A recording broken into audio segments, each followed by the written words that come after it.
Afraid of the frantic maneuvering by the Chinese dragon, frightened nations around the world pinned their hopes on India. On several occasions near the Indo-China border, the Indian Army has China's expansionist ambitions. Parallelly, the Modi government accelerated the decoupling of the Indian economy from China. But the latest development is a glaring victory of India's prudent diplomacy over the deep pockets of China in a third country. On account of assertive and tactful diplomatic decisions, India has outmaneuvered China in the island nation Sri Lanka. Namaste and welcome to TFIPost. I am your host Sabita Mishra. If you're watching us on YouTube, please subscribe and press the bell icon to get all the latest updates. If you're watching us on Facebook, do like, share and follow the page. Let's begin.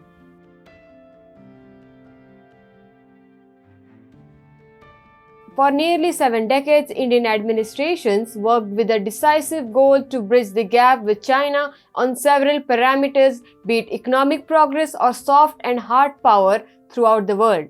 On account of varied reasons, both good and bad, authoritarian ruled China enjoyed the added advantage over democratically governed India.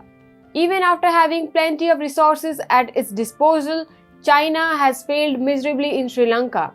It desperately wanted to garner public support in its favor and peddle anti-India sentiment among Sri Lankan society. With meticulous diplomacy, the Modi government has tied the Chinese dragon in knots. Defeating China in the ongoing shadow boxing in Sri Lanka, India became the first nation to support IMF assistance for Sri Lanka.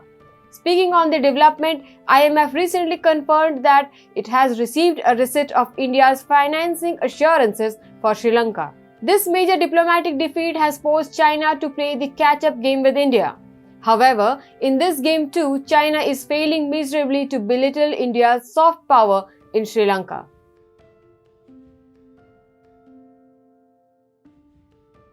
Sri Lanka is one of the prominent examples of nations whose economy was badly devastated by China through the lofty idea of loans to boost infrastructure development.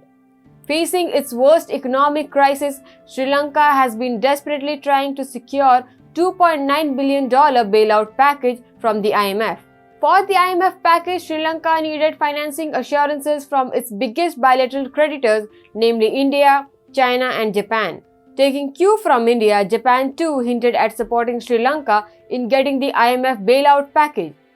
Through this aggressive step of financial assurance, India has caught China in a fix.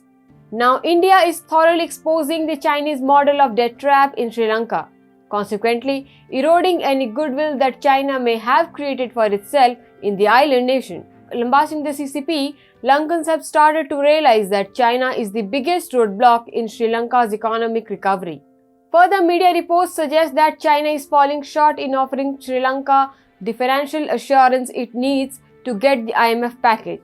Rather than committing to the debt restructuring, media reports suggest that China is buying time and leaving Lankans on their miserable fate.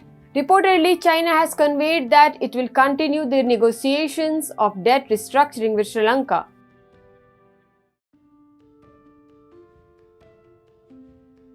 Amid all of this, 2023 can be a year of redemption for Quad.